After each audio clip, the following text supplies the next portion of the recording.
Hello everyone, so for today's eyeshadow look I have used the following palette, Venus XL, lime packaging, very nice, really nicely designed. What you've got here, obscure, you see there, nice, yeah. Just joking, not that kind of channel. Jekyll and Hyde.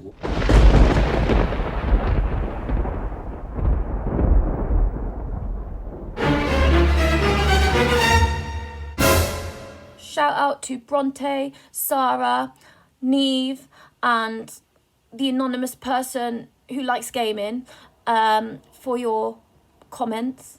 Very encouraging.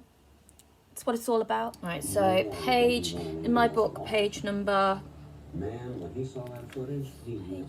45. Well, Mr. Utterson, you're a hard man to satisfy, but I'll do it yet, said Poole. All this last week, you must know, him or it, or whatever it is that lives in that cabinet, has been crying night and day for some sort of medicine and cannot get it to his mind. Right, straight away, or can we turn that Netflix off? Thank you. What's interesting here is that Hyde, as he has been before, is referred to as it. So that very impersonal pronoun implying that whatever Hyde is something that is subhuman, so beneath humanity, lesser than a human. The reason that people seem to so often perceive him that way as this kind of it could well be because Hyde in the novella represents those aspects of ourselves, of humanity as a whole, that we just don't wish to acknowledge. We don't wish to acknowledge that we might have kind of animalistic tendencies, or that we're selfish or we're greedy, like when it comes down to it. So perhaps that's why when most humans encounter Hyde, they can't even bring themselves to acknowledge him as a fellow human, because the behaviour he demonstrates is exactly the type of behaviour and impulses that we try to repress or refuse to acknowledge. It's been crying night and day for some sort of medicine. It was sometimes his way, the master's that is, to write his orders on a sheet of paper and throw it on the stair. We've had nothing else this week back, nothing but papers and a closed door, and the very meals left there to be smuggled in when nobody was looking. Well, sir, every day, aye, and twice and thrice in the same day, there have been orders and complaints, and I've been sent flying to all the wholesale chemists in town. Every time I brought the stuff back, there would be another paper telling me to return it because it was not pure, and another order to a different firm. This drug is wanted bitter bad, sir, whatever for. Right, so Poole's explained all of that to him, kind of giving him a summary, second-hand account of things, and immediately Utterson says, have you any of these papers? Because we know already Utterson is all about the material evidence. That's how he makes sense of things, of situations. He needs facts on which to base his understanding of things, so he wants the evidence, he wants the papers. Poole felt in his pocket and handed out a crumpled note, which the lawyer, bending nearer to the candle, carefully examined. Its contents ran thus. Dr. Jekyll presents his compliments to Messieurs Moore. He assures them that their last sample is impure and quite useless for his present purpose. In the year 18-something, Dr. Jekyll purchased a somewhat large quantity from Monsieur Moore. He now begs them to search with the most sedulous care, and should any of the same quality be left, to forward it to him at once. Right, so the opening to this letter, highly polite, kind of addressing these chemists in the appropriate, the socially appropriate way. Expense is no consideration. The importance of this to Dr. Jekyll can hardly be exaggerated. So far the letter had run composedly enough, but here, with a sudden splutter of the pen, the writer's emotion had broken loose. For God's sake, he had added, find me some of the old. So you've got here in this letter, this is interesting from Jekyll, and I think this letter really sums up that key theme to the novella, the duality of man, the duality of human nature. So outwardly, he's trying to express himself in a really controlled, restrained, proper manner, whereas underlying this whole letter is just real tone of desperation, of want and need. And then at the very end of the letter, his emotion had broken loose. So arguably, what's coming through at the end of the letter with the splutter of that pen is the id. So remember, we talked about how Freudians psychoanalytical theory, although it came after the writing of this book, the central tenets of Freud's theory do seem to kind of come through here in the book. Remember, we said that Freud believes that as human beings, we're kind of ourselves are made up of three key components. So he said that you've got the id, that is the animal in you, the part of you that's driven purely by needs, desires, impulses, the pleasure principle, so the part of you that's just driven for food, sex, etc. He said you then have at the top, you've got something called the superego. So the superego is the part of you that is ingrained in you by society, that teaches you what's appropriate, what's not, what you should do, what is right to do, what is moral, what is immoral, etc. Between those two, you have the ego. The ego is the part of you that kind of does a balancing act of trying to moderate your wants and needs and impulses, your selfish desires, and balance that with society's expectations up here in the realm of the superego. And the ego is constantly doing a kind of balancing act between the two. So in terms of the novella, you can say that the id, that's Hyde. Hyde has no consideration for social norms, morality, codes of conduct, none of it. Hyde just goes for what he wants. Then you have up here, the superego would be the very strict expectations of Victorian society, notions of morality, etc. And then in the middle, you've got Jekyll, who's trying to do a very strained juggling act between the two. And that's why he created Hyde. He created Hyde so that his id could be set free to kind of roam free and enjoy itself. I can't remember what point I was making now. Oh yeah, so arguably in this letter here, you have his id suddenly burst through. His tone changes from highly polite, considerate of expectations of the time, to really quite rude and demanding the imperative, find me some of the old. That's his id bursting through. This is a strange note, said Mr. Utterson. Again, I talked about how that semantic field of strangeness and oddness is littered right throughout the novella, because as a Gothic work of fiction, it's dealing in things that can't be explained, that don't seem quite right. But as a Gothic novella, not purely a horror, it's more about teasing the reader with, is this real? Is this not? Is this supernatural? Or is there a rational explanation for this? So Mr. Utterson. And then sharply, how do you come to have it open? So again, it seems like Utterson is suddenly really bothered about social etiquette. So it's really inappropriate that a servant should have his master's letter opened. That's just seen as wrong. Even with all of the drama that's going on, he's still concerned about social etiquette. It just shows the obsession of the time with that. The man at Moore's was main angry, sir, and he threw it back to me like so much dirt, returned Poole. This is unquestionably the doctor's hand, you know, resumed the lawyer. I thought it looked like it, said the servant, rather sulkily, and then with another voice, but what matters hand of right, he said. I've seen him. Seen him, repeated Mr. Utterson. That's it, said Poole. It was this way. I came suddenly into the theatre from the garden. It seems he had slipped out to look for this drug or whatever it is, for the cabinet door was open, and there he was at the far end of the room, digging among the crates. He looked up when I came in, gave a kind of cry, and whipped upstairs into the cabinet. The fact that we know it's Hyde, but it is giving a kind of cry, has connotations of it being a kind of animal. And again, there are suggestions within the novella of Hyde representing pre-civilized man, pre-socialized man, so primitive man. So in line with a theory of evolution, with Darwinism, which was very relevant to the time. And that played on a lot of the fin de siècle fears. So people were then beginning to doubt religion. They were beginning to worry that, well, if we were once these primitive beings, could we return to be being primitive beings like this? So Hyde, in a lot of ways, seems to embody man before civilization came along, man before he was taught morality, man before he was taught how to behave in a socially appropriate manner, etc. and hence the numerous allusions you have to him as an animal or him as a kind of ape.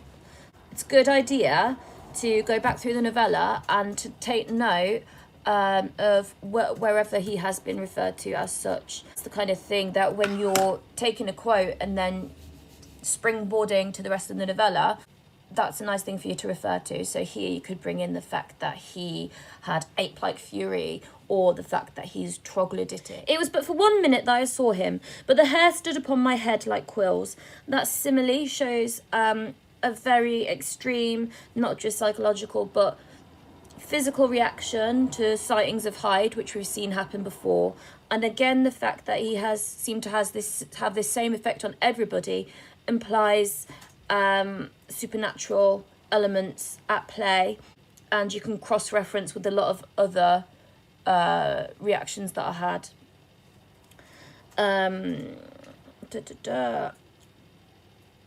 Sir, if that was my master, why had he a mask upon his face? The word mask is really interesting. A lot of Victorian gentlemen, a lot of humans in essence, wear a mask. So they will mask and conceal their true natures by behaving in outwardly proper ways. So we know the typical Victorian gentleman in the light of day was very refined, very repressed in his manner, but then at night time could get up to all sorts of no good. So there is a mask worn by many a gentleman in Victorian society, and by Jekyll himself, who we'll come to see admits to having to hide and conceal aspects of himself. Also, arguably, that mask, Hyde himself is a mask. Hyde is a mask or a disguise for Jekyll to assume in order to get away with doing all those things that he really does deep down want to do, but doesn't want his reputation to be damaged in the process. So Hyde, in a way, is his mask. If it was my master, why did he cry out like a rat? There you go, another simile relating him to an animal.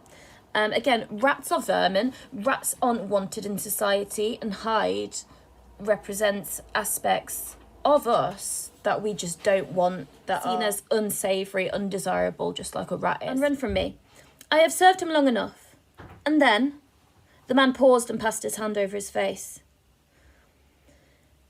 These are all very strange circumstances, said Utterson. Again, the word strange. Lots of repetition of that all the time. But I think I begin to see daylight. Your master, Poole, is plainly seized with one of these maladies that both torture and deform the sufferer. So, plainly, again, Utterson views the world in a very plain way. Everything can be understood via reason and logic. Reality is plain to see, the truth is plain to see, etc. It's that very objectivist mode of seeing the world is coming through again. So basically, so Utterson's come to this rational, he's put all the evidence together, cross-referenced, and he's figured it out. Aha, it's because Jekyll has some kind of facial disfigurement going on, some kind of disease that affects what he looks like, and this is why he's hiding away. Well, obviously, again, he's so far off track as to the truth of what's going on, indicating again his mode of viewing the world, his very rational mode of seeing things, is very limited. That seems to be the point here. Hence, for aught I know, the alteration of his voice, hence the mask and his avoidance of his friends, hence his eagerness to find this drug, by means of which the poor soul retains some hope of ultimate recovery. The repetition of hence, so hence meaning like therefore, shows how very much so, and in Utterson's mind there's a rational explanation for everything. Everything can be explained. Also, he still, even now, sees Jekyll as some kind of victim in all this. He can't grasp the idea that reputable Jekyll, the great host, the great entertainer, Jekyll, the great man of society, the utmost gentleman, could possibly be up to no good himself. He just can't compute that. It seems as though in his mind you're either a good person or a bad person. But again, this black and white mode of seeing things is something that Stevenson really challenges in the novella. You don't really have any character who is entirely good or entirely bad. There's a lot of grey area introduced in terms of morality. What's right, what's wrong here, what's good, what's bad. Utterson seeing the world or seeing people as either being good or bad is again being demonstrated to be a very limited way of seeing the world. God grant they not be deceived. There is my explanation. It is sad enough, Poole, aye, and appalling to consider, but it is plain and natural, and hangs well together, and delivers us from all exorbitant alarms. So Utterson just wants everything to hang well together. He wants everything to fit, to obey the same rational order, and then he's satisfied. But once again, he is proven wrong. Sir, said the butler, returning to a sort of mottled pallor. Mottled is like when you're like white and red, or like patchy type thing. So again, this is affecting the butler very physically, what's going on. He's going through extremes of emotion here. That thing, again, dehumanising, suggesting whatever Hyde is less than human, was not my master, and there's the truth. My master, here he looked round him and began to whisper, is a tall, fine build of a man, and this was more of a dwarf. It has been mentioned a couple of times in the novella that Hyde is quite small in appearance. Why might that be? So small because he's perceived as lesser than other human beings, maybe, or small because, again, he represents a part of human nature that remains underdeveloped, that people refuse to feed, to allow to grow. So hence why he remains small. Utterson attempted to protest. "Oh, sir," cried Poole, "do you think I do not know my master after 20 years? Do you think I do not know where his head comes in the cabinet door, where I see him every morning of my life? No, sir, that thing in the mask was never Dr. Jekyll. God knows what it was, but it was never Dr. Jekyll, and it is the belief of my heart that there was a murder done." This is Poole's explanation for things. He thinks Jekyll was killed by Hyde. He has no proof of that. He has a gut instinct. He has a feeling. He's seeing things from a very subjectivist standpoint. He just knows it in his bones type thing, which is very at odds with Utterson's way of perceiving the situation, which is, let's look at the hard evidence here. "Poole," replied the lawyer, "if you say that, it will become my duty to make certain. Much as I desire to spare your master's feelings, much as I am puzzled by this note, which seems to prove him to be still alive, I shall consider it in my duty to break that door." The door, like the cane, like Hyde's quarters, Hyde's and Jekyll's quarters and their interconnectedness, the door is another example of, in this novella, of the objective correlative. So the objective correlative is a device that basically, what it means is that objects or settings are used as a way of symbolising certain themes or certain characters' emotions, or certain kind of characteristics of a character in the novella. The door then, what could the door symbolise? Well, the door, first of all, to us the reader, symbolises what stands between us as readers and the whole truth of this mystery. That's that way reading the door. The door could reflect on how the people of Victorian society would close the door to the public on their true inner nature, close the door from public eyes to who they truly were and what they truly wanted. It again represents secrecy, holding things back, keeping things locked away, which was very common, very prevalent in Victorian society in the time in which Stevenson is writing. And it suggests that there's much about humanity and our true nature that remains behind closed doors, kind of thing. "Ah, Mr. Utterson, that's talking," cried the butler. "And now comes the second question," resumed Utterson. "Who's going to do it?" "Why, you and me, sir," said the undaunted reply. "That's very well said," returned the lawyer, "and whatever comes of it, I shall make it my business to see you are no loser." "There is an axe in the theatre," continued Poole, "and you might take the kitchen poker for yourself." Poole and Utterson both arm themselves with weapons here. Stevenson could be commenting that all humans, even the ones we assume to be good, share a propensity for violence, for destruction and violence, and that just needs prompting in order for it to be unearthed. So it's like, if you remember at the beginning, when Hyde trampled over the little girl and Enfield was talking about how he and the doctor both really wanted to kill him. We all have it in us to be violent and destructive. It's just whether we allow that to through, basically. The lawyer took that rude but weighty instrument into his hand and balanced it. "Do you know, Poole," he said, looking up, "that you and I are about to place ourselves in a position of some peril?" "You may say so, sir, indeed," returned the butler. "It is well, then, that we should be frank," said the other. "We both think more than we have said. Let us make a clean breast. This masked figure that you saw, did you recognise it?" So remember, Poole hasn't said explicitly yet that this is Hyde, or that he knows it's Hyde. "Well, sir, it went so quick, and the creature was so doubled up that I could hardly swear to that." Again, creature links to him being some form of animal, links to man's innate animalistic nature, links to Darwinism. "But if you mean, was it Mr. Hyde? Why, yes, I think it was. You see, it was much of the same bigness."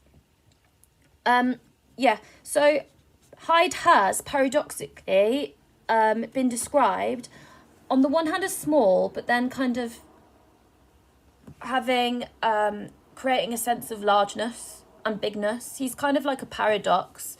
He kind of defies rational explanation, his very existence, his appearance even. So that paradox again could link towards mean some kind of supernatural creation or being. And I had the same quick light way with it. And then who else could have got in by the laboratory door? You've not forgot, sir, that at the time of the murder he had still the key with him. But that's not all. I don't know, Mr. Utterson, if ever you met this Mr. Hyde. Yes, said the lawyer. I once spoke with him. Then you must know as well as the rest of us that there was something queer about the gentleman. So queer linking him with words like strange and odd. Something that gave a man a turn. I spoke about in the last video how universally Hyde has this really weird, physical, profound effect on people, which nods towards him being some kind of supernatural being again. I don't know how rightly to say it, sir, beyond this, that you felt it in your marrow, kind of cold and thin. I own I felt something of what you described, said Mr. Utterson. Quite so, sir, returned Poole.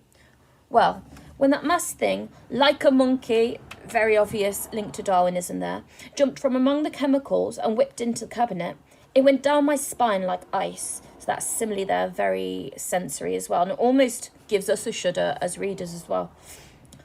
Oh, I know it's not evidence, Mr. Utterson. I'm book-learned enough for that. But a man has his feelings, and I give you my Bible word it was Mr. Hyde. So here, this is Poole acknowledging that Utterson goes by evidence. Material evidence, facts, and Poole's acknowledging that, no, I can't give you any kind of straightforward facts as regard this, but I have a feeling, and I trust that feeling. So there they are, again, set in a kind of binary opposition to one another. Aye, said the lawyer. My fears incline to the same point. Evil, I fear, founded. Evil was sure to come of that connection. So, again, Utterson just doesn't seem to get it. He can't kind of conceive of his friend Henry Jekyll having anything evil about him. In his very narrow worldview, people are good or they're bad. He can't see that this evil to which he's referring is part of Jekyll. It comes from Jekyll. Hyde comes from Jekyll. Evil is an inherent aspect of human nature. That's not something he can contend with in his very narrow worldview. I believe you. I believe poor Harry is killed. Just shows, yeah, he can't conceive. Jekyll's a victim here. He's sure of it. He can't conceive of any other way of these events having unfolded. And I believe his murderer, for what purpose God alone can tell, is still lurking in his victim's room. Well, let our name be vengeance. Call Bradshaw. I'll leave it there for today. Could you please get on with those essay responses I set via class charts on the extract and email those to me. When you're done, I'll give you some feedback. See you next time. Bye.